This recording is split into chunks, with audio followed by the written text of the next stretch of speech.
हमारे acacia sir पहले 400 रुपया केजी था, इस टाइम पे वो 800 रुपए 1000 रुपए तक पहुंच गया। नाजिम जी, आपसे बात करके बहुत अच्छा लगा। आपने जो पहल की उसमें बहुत स्पष्टता और साहस चाहिए, और आपको स्टूडेंट लाइफ में इतना विजन आपका क्लियर होना, ये अपने आप में बहुत बड़ी बात है। मैं आपके माता पिता को भी प्रणाम करता हूं जिन्होंने आपकी ऐसी परवरिश की, और आपने हर चुनौती को चुनौती देते हुए डट करके सामना करते हुए आप प्रगति कर रहे हैं। आप देश के नौजवानों को दिशा दे रहे हैं, वरना वो इंतजार करके बैठता है मेरे पास कुछ नहीं है। आपने इंतजार नहीं किया, आपने छोटी सी शुरुआत की, और आप आज देश की ताकत बन रहे हैं। मेरी तरफ से नाजिम आपको और आप जैसे युवाओं को मेरी तरफ से बहुत बहुत शुभकामनाएं। Thank you sir. सर एक गुजारिश है मेरी सर, एक बार सर मैंने 2023 में KVIC के डिपार्टमेंट में सर मैंने वहां पे एक सेल्फी ली थी, सेल्फी विथ मोदी जी, मगर आज मुझे जी चाहता है कि सर उस सपने को भी मैं साकार करूं, उसको भी पूरा कर सकूं। चलिए, मैं कोशिश करता हूं। मैं एसपी जी के लोगों को बोलता हूं, बाद में आपको इस तरफ ले आएंगे, जरूर मैं आपके साथ सेल्फी लूंगा। शुक्रिया sir, thank you sir, thank you.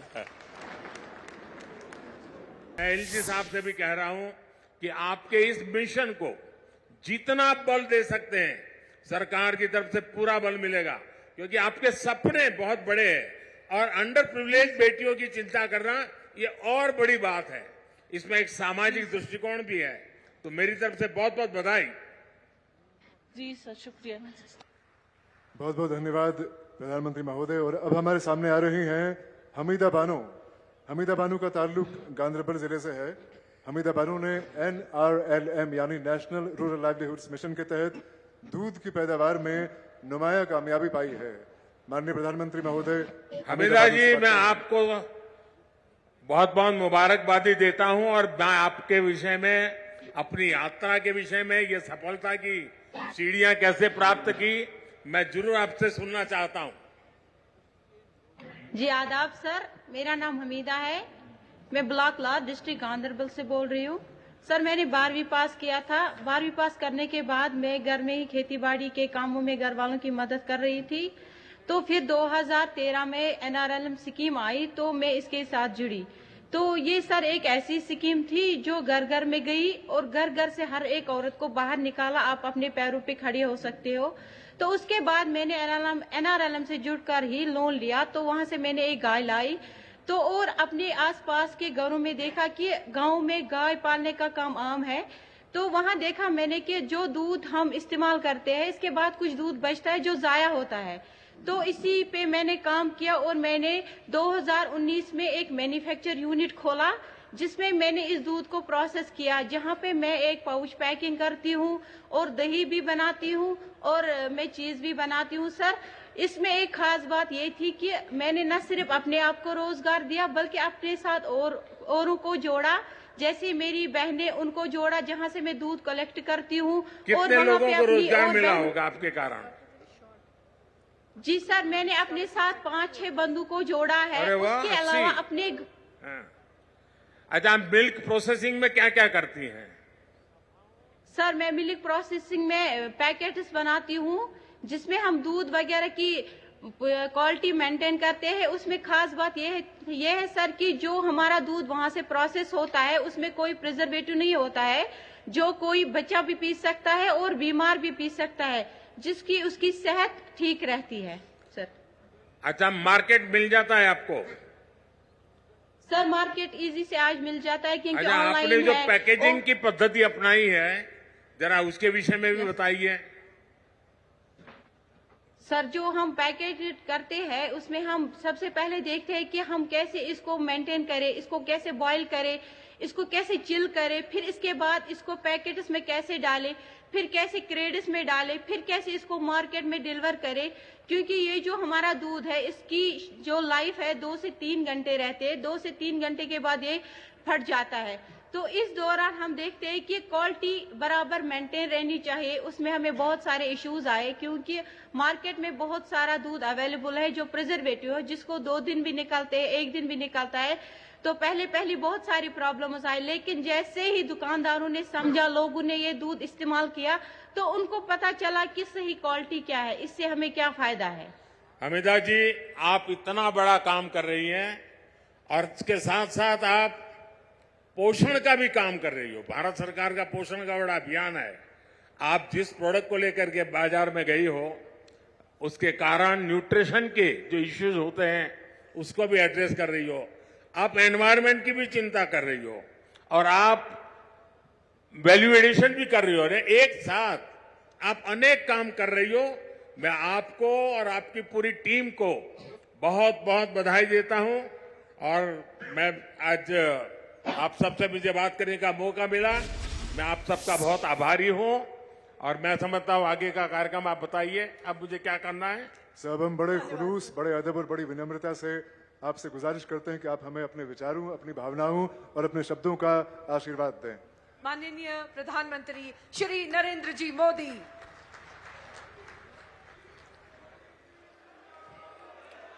Jammu Kashmir के लेफ्टिनेंट गवर्नर श्रीमान मनोज सिन्हा जी, केंद्रीय मंत्रिमंडल के मेरे सहयोगी डॉक्टर जितेंद्र सिंह जी, संसद में मेरे साथी, इसी धरती के संतान गुलाम अली जी और जम्मू कश्मीर के मेरे प्यारे भाई और बहनों,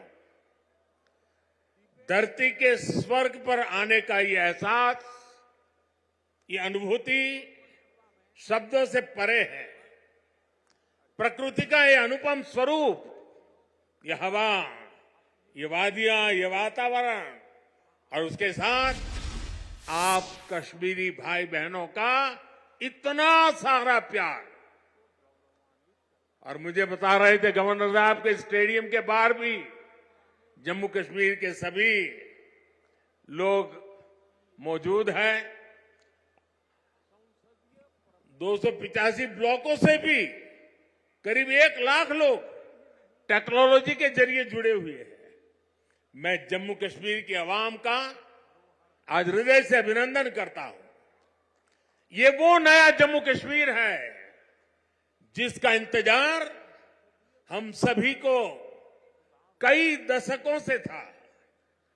ये वो नया जम्मू कश्मीर है जिसके लिए डॉक्टर श्यामा प्रसाद मुखर्जी ने बलिदान दिया था। इस नए जम्मू कश्मीर की आंखों में भविष्य की चमक है। इस नए जम्मू कश्मीर के इरादों में चुनौतियों को पार करने का हौसला है। आपके इन मुस्कुराते चेहरे देश देख रहा है और आज 140 करोड़ देशवासी सुकून महसूस कर रहे हैं। साथियों, अभी मनोज सिन्हा जी का भाषण हम सब ने सुना। उन्होंने इतनी बढ़िया तरीके से बातों को रखा, विकास की बातों के इतने विस्तार से समझाया। शायद उनके भाषण के बाद किसी के भाषण की जरूरत नहीं थी, लेकिन आपका प्यार, आपकी इतनी बड़ी तादाद में आना, लाखों लोगों का जुड़ना, आपके इस प्यार से मैं जितना खुश हूं उतना ही कृतज्ञ भी हूं। मोदी प्यार के इस कर्ज को चुकाने में कोई कोर कसर नहीं छोड़ेगा। और मैं 2014 के बाद जब भी आया मैंने यही कहा, मैं ये मेहनत आपका दिल जीतने के लिए कर रहा हूं और मैं दिनों दिन देख रहा हूं कि मैं आपका दिल जीतने की दिशा में सही दिशा में जा रहा हूं। आपका दिल मैं जीत पाया हूं और ज्यादा जीतने की कोशिश मेरी जारी रहेगी। और ये मोदी की गारंटी है, मोदी सूझ गारंटी। और आप जानते हैं मोदी की गारंटी यानी गारंटी पूरा होने की गारंटी। साथियों, अभी कुछ समय पहले ही मैं जम्मू आया था। वहां मैंने 32,000 करोड़ 32,000 करोड़ रुपए के इंफ्रास्ट्रक्चर और एजुकेशन से जुड़े प्रोजेक्ट का शुभारंभ किया था।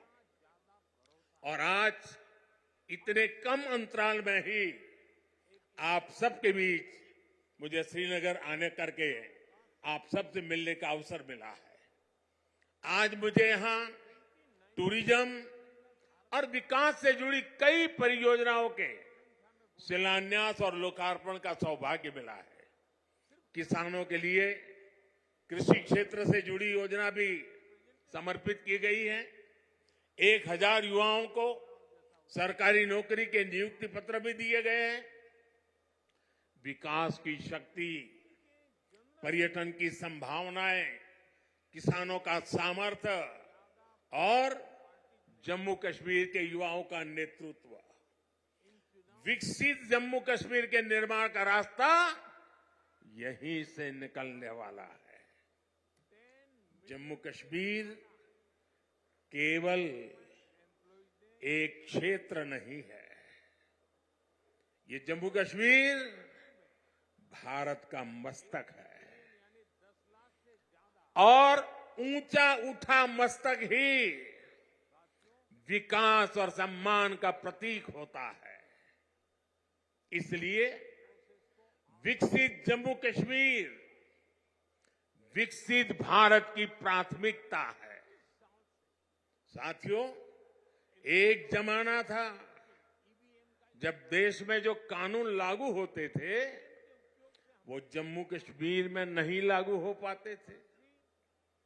एक जमाना था जब गरीब कल्याण की योजनाएं पूरे देश में लागू होती थी, लेकिन जम्मू कश्मीर के मेरे भाई बहन उनका लाभ उनको नहीं मिलता था। और अब देखिए वक्त ने कैसे करवट बदली है। आज यहां श्रीनगर से आपके साथ ही पूरे भारत के लिए भी योजनाओं का आरंभ हुआ है। आज श्रीनगर जम्मू कश्मीर ही नहीं, पूरे देश के लिए पर्यटन की नई पहल कर रहा है। इसलिए जम्मू कश्मीर के अलावा देश के 50 से ज्यादा और शहरों से भी हमारे साथ लोग अभी जुड़े हुए हैं। देश भी आज श्रीनगर से जुड़ा हुआ है।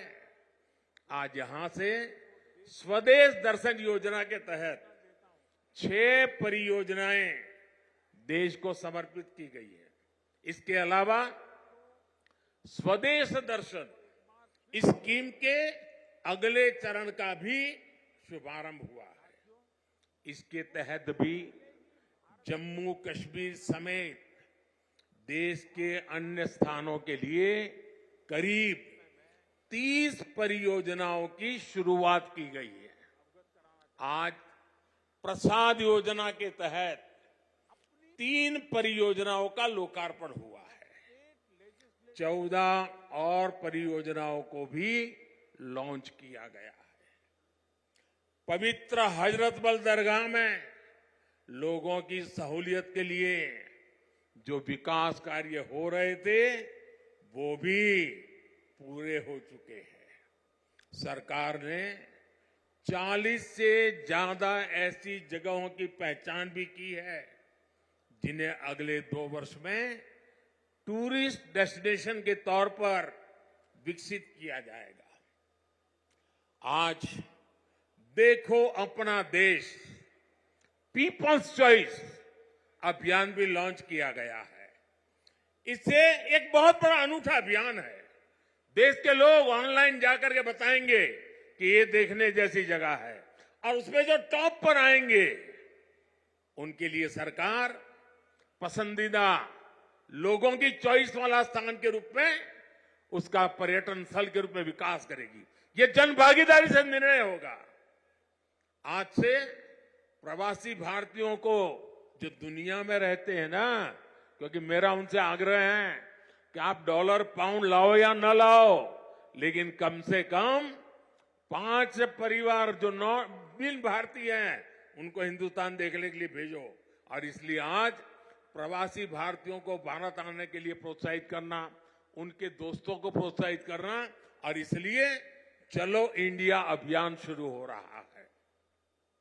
इस अभियान के तहत चलो इंडिया वेबसाइट के द्वारा दूसरे देशों में रहने वाले लोगों को भारत आने के लिए प्रेरित किया जाएगा। इन योजनाओं और अभियानों का बहुत बड़ा लाभ जम्मू कश्मीर के आप लोगों को मिलना ही मिलना है। और मैं तो आपको मालूम है एक और मकसद लेके काम कर रहा हूं। मैं जो भी टूरिस्ट इंडिया के भी निकलते हैं ना, उनको कहता हूं आप जाइए, लेकिन एक काम मेरा भी करिए। और मेरा क्या काम है? मैं उनको कहता हूं कि आप यात्रा का जो टोटल बजट होगा उसमें से कम 5-10% बजट आप जहां जाते हैं वहां से लोकल कोई न कोई चीजें खरीदे, ताकि वहां के लोगों को आय हो, उनका रोजगार बढ़े, और तभी टूरिज्म बढ़ता है। सिर्फ आए देखे चले गए नहीं चलेगा। आपको 5%, 10% कुछ खरीदना चाहिए। आज मैंने भी खरीदा। श्रीनगर आए, एक बढ़िया चीज देखी, मन कर गया, मैंने भी ले लिया। और इसलिए मैं इसके साथ इकोनॉमी का बड़ा मजबूत बनाना चाहता हूं। साथियों, इन योजनाओं से यहां पर्यटन उद्योगों का भी विकास होगा, रोजगार के नए अवसर होंगे। मैं जम्मू कश्मीर के मेरे भाई बहनों को इन विकास कार्यों के लिए बधाई देता हूं। और अब मैं एक नए क्षेत्र के लिए आपको आह्वान करता हूं। जैसे फिल्म शूटिंग के लिए ये क्षेत्र बड़ा पसंदीदा क्षेत्र रहा है। अब मेरा दूसरा मिशन है मेड इन इंडिया।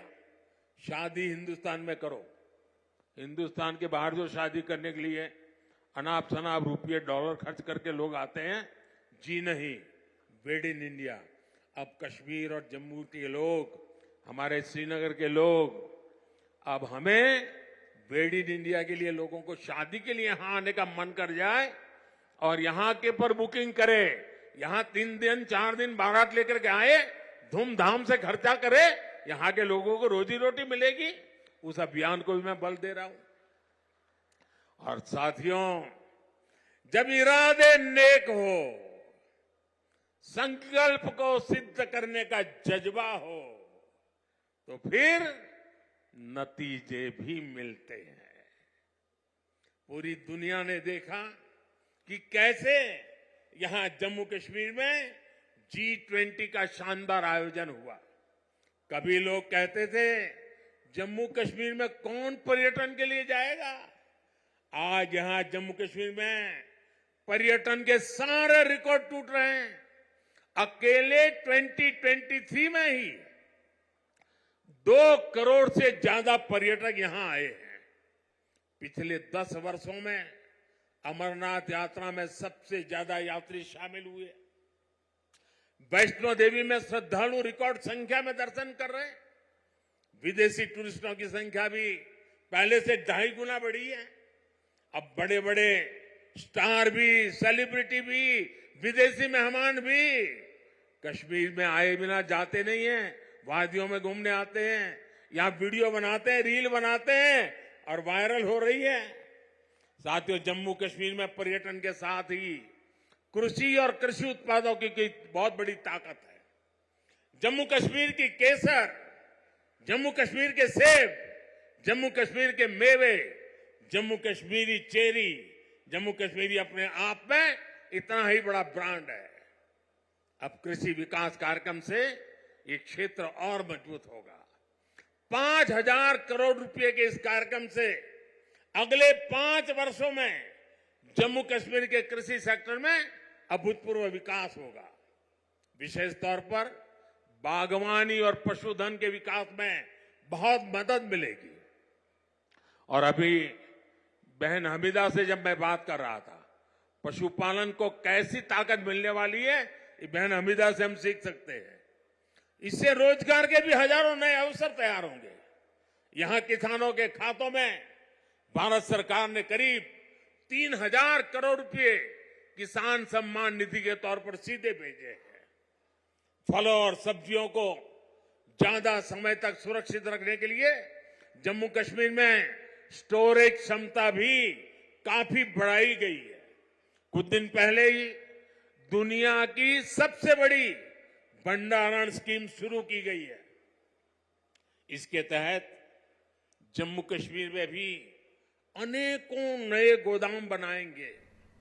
साथियों, जम्मू कश्मीर आज तेज रफ्तार से विकास के मार्ग पर आगे बढ़ रहा है। कश्मीर के युवाओं की प्रतिभा का पूरा सम्मान हो रहा है, उन्हें नए अवसर मिल रहे हैं। आज यहां सबके लिए समान अधिकार भी है, समान अवसर भी है। पाकिस्तान से आए शरणार्थी, हमारे वाल्मीकि समुदाय के भाई बहन, हमारे सफाई कर्मचारी भाई बहन, इनको वोट देने का अधिकार 70 साल तक नहीं मिला, वो अब मिला है। वाल्मीकि समुदाय को एससी कैटेगरी का लाभ मिलने की वर्षों पुरानी मांग पूरी हुई है। अनुसूचित जनजातियों के लिए विधानसभा में सीटें आरक्षित हुई है। पद्दारी जनजाति, पहाड़ीय जातीय समूह, गड्ढा ब्राह्मण और कोली समुदाय को अनुसूचित जनजाति में शामिल किया गया है।